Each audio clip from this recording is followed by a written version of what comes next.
Hello, welcome back to my channel, and today we have a pretty special episode of Read the Manual, and it's going to be about another Chase Bliss audio pedal, the Warped Vinyl. Yes, the Warped Vinyl is one of my personal favorite pedals of all time. It's absolutely nuts as to what it can do. It sounds gorgeous, and it's just a really nice, handy tool to have. So let's go ahead and dig right in and start talking about what this thing can do. Telecaster, my faithful and only guitar. And we're going into over here. We have the Hypergravity Mini compressor from TC Electronic. Same thing I always have. For the whole time, I feel like it's important to make sure you know this. I have the tone knob on my guitar all the way maxed out, same with my volume, and I'm just on my bridge pickup. I only say that because we have a tone knob here on the Warped Vinyl, and I want to make sure you know that this is the only thing affecting the signal. I'm not going to adjust the tone here at all. It's all going to be just the same as that, always, from the guitar. Everything else will be pedal only. Let's go through the knobs, and then we will go from there. Alright, so we have our tone knob, and it also doubles as the ramping speed. Then next we have the lag control, mix. Then we have the RPM, depth, and warp. Underneath of that, we have some tap tempo control and other fun control. This interacts basically with this foot switch. And then we have the first half of the modulation shape and the second half of the modulation shape. And then we have our bypass switch, preset control, and then of course on top we have our dip switches, which we will go over in another episode. Let's just start with the knobs, and we'll go from there. I'll start here, and then we'll go handle the modu shape altogether.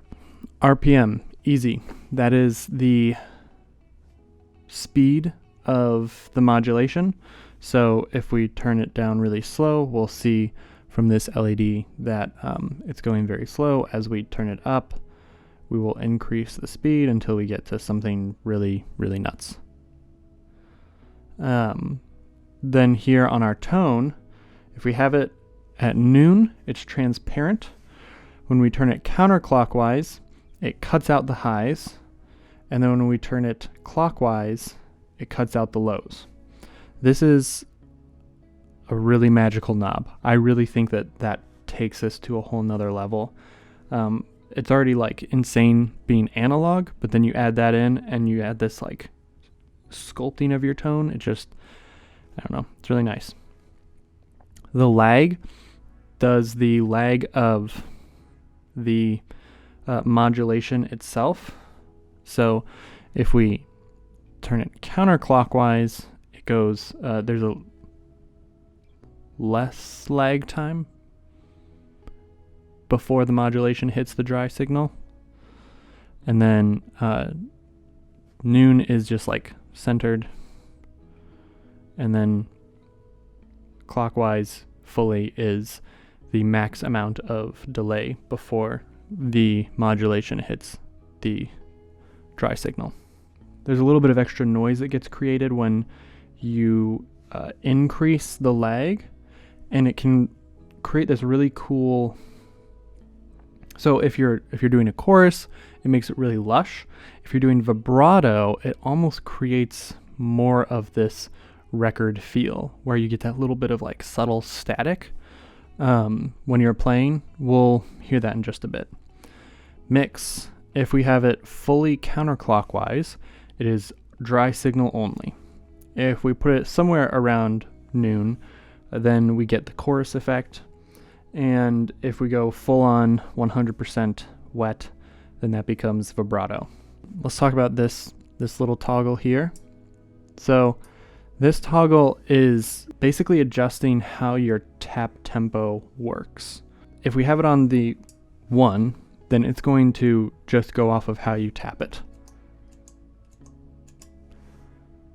and it'll always defer to the last 2 clicks that it gets, so the last 2 stomps, so to speak. Then if we do the 2, what it will do is it'll double up your speed. So if I'm clicking 1, 2, 3, 4, then it will set the RPM to 1, 2, 3, 4, 5, 6, 7, 8. So let me show you that. 2, 3, 4. And it's doubling that. If I go 1, 2, 3, 4, it should be doubling that. Then if we go to the 4, it's going to quadruple for every 1 click.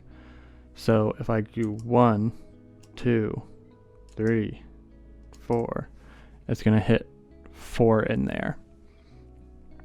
So it just adds some flexibility as to how you tap in your tempos, and if you're doing faster or slower, it can give you a little bit more control over how easily you can, hit that full range, which is pretty nice because I didn't really understand this until going through this today. So there's a dip switch that allows you to change it to, you hit it once and then twice, and it's going to be 1, 2, 3, 1, 2, 3, or 6 or 8.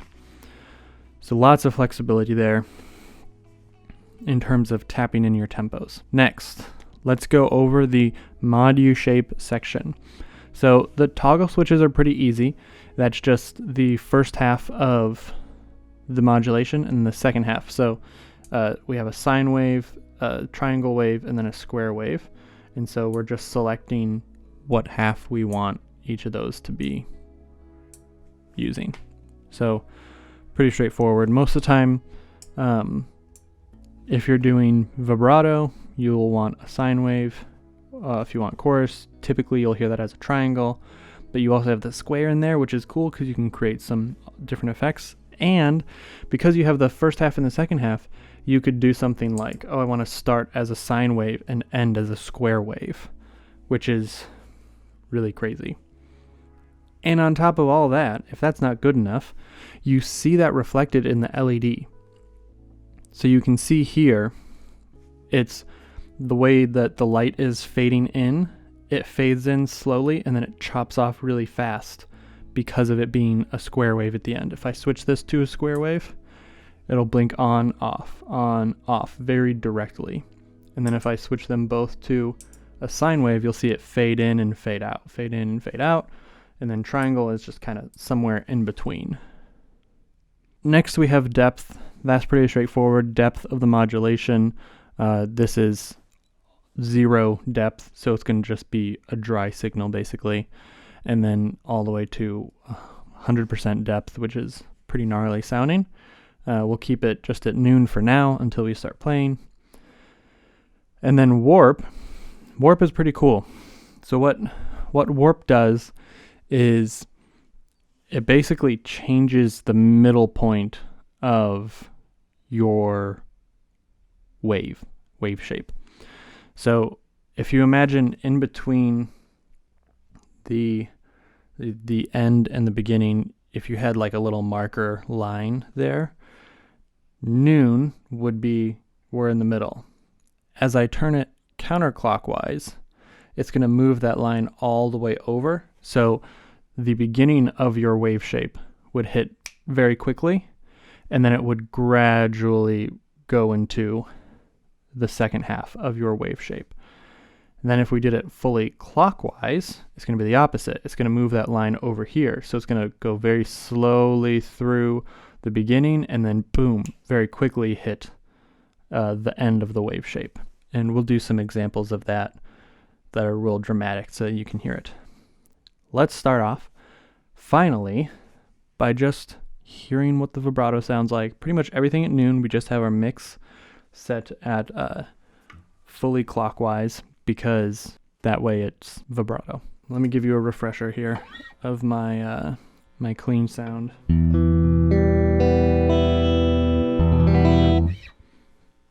And vibrato.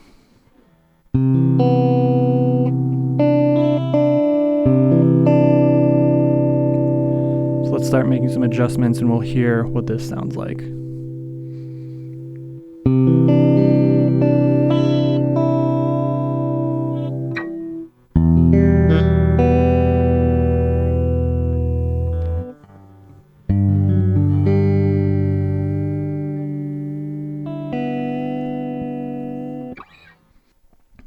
let's change this to a triangle.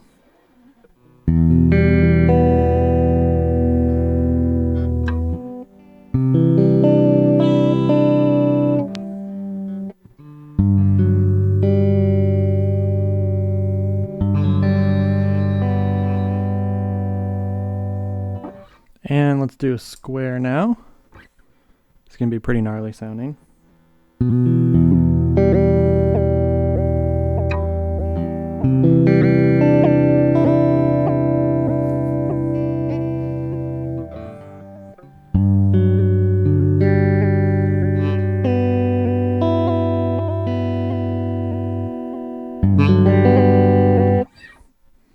And let's go starting off as a sine, ending as a square.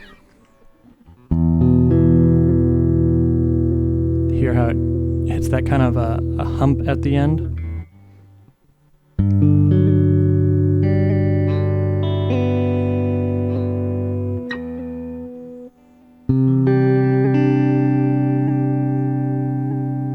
So now let's adjust our warp so we can kind of control how that hump hits.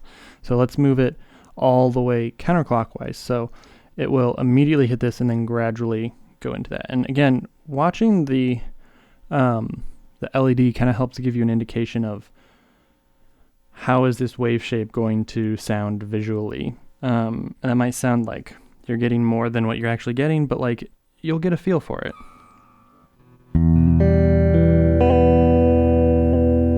So because we moved this where the beginning of it is super short, it's almost creating a real subtle, quick effect of vibrato.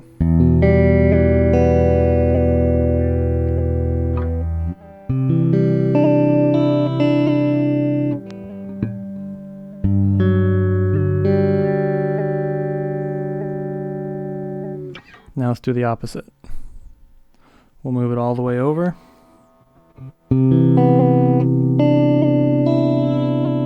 See how it lingers and then it hits real fast.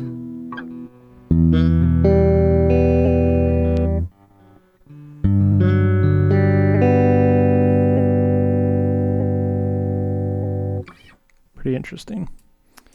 Okay, so of course, obviously you can set all the way in between. So we can increase our depth a little bit here and add a little bit of warp. We still got it pretty smooth. And let's increase our RPM a tiny bit.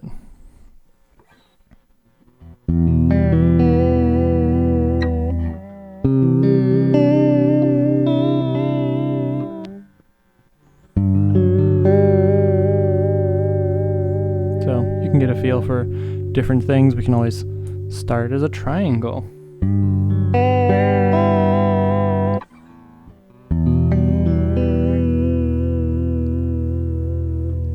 Whatever you want. It really helps you create the exact sound you're wanting, or something you never even thought about, which is really fun because you can just play with it, tinker it, make tiny adjustments, and some of them you might not hear, but some of them you might hear a lot, and either way, it's a lot of fun. Let's get into chorus territory. So I'll just leave this here. I'll leave that where it is, slow this down a bit, and now we're in a chorus.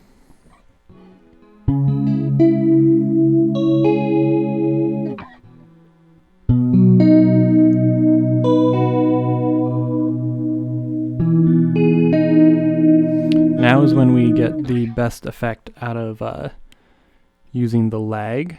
So we'll start by increasing that. Get a feel for that now. Let's increase this lag. And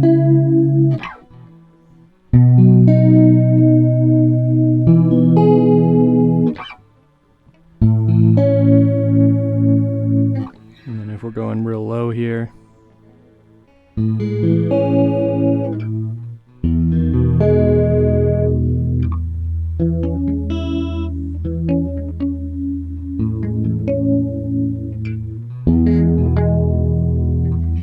Give you a different feel, and then let's decrease the lag now. Let's go like all the way.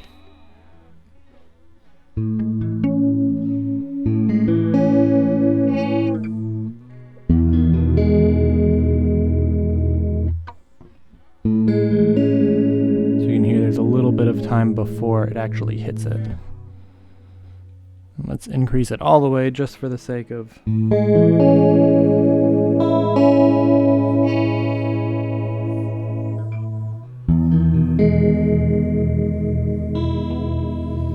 The other nice thing about this mix knob, and I've only seen it on a couple other pedals, I think the only other one I can think of off the top of my head is the Walrus Audio Julia, where you can hit this dry signal where it's nothing all the way up and through the chorus and all the way to vibrato, which is nice because you can find that happy medium. Like maybe your happy medium chorus is right there, where it's just a tiny bit. Maybe you like it closer to somewhere in between the vibrato and chorus.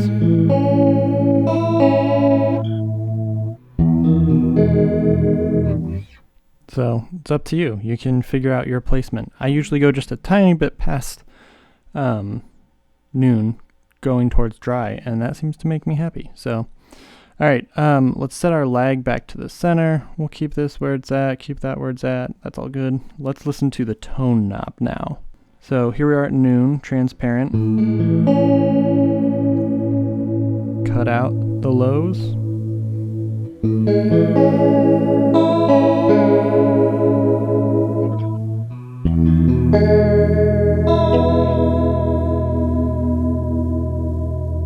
And then let's cut out the highs. Gets nice and warm.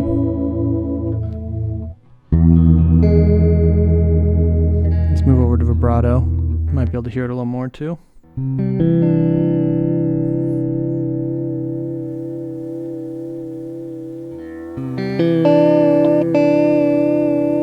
Just by cutting out the lows, you kind of get a feel for the that kind of staticky thing I was talking about, which can be good or bad. But then if we increase our lag as well, you should be able to hear it.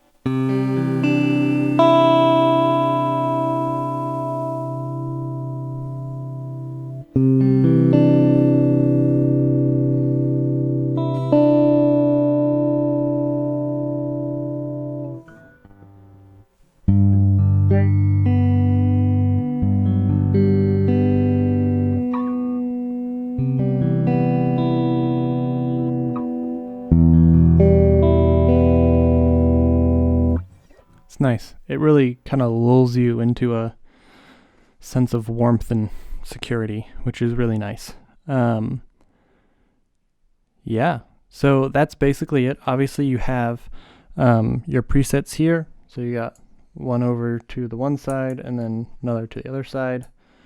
Thanks for watching. If you aren't already, subscribe to my channel. Put out lots of stuff about music and how I play, and just, you know, kind of demonstrations of different effects, pedals, everything. I'm learning through the process, and I'd love to have you join me too. So thanks again for watching, and I'll see you in the next video. Bye.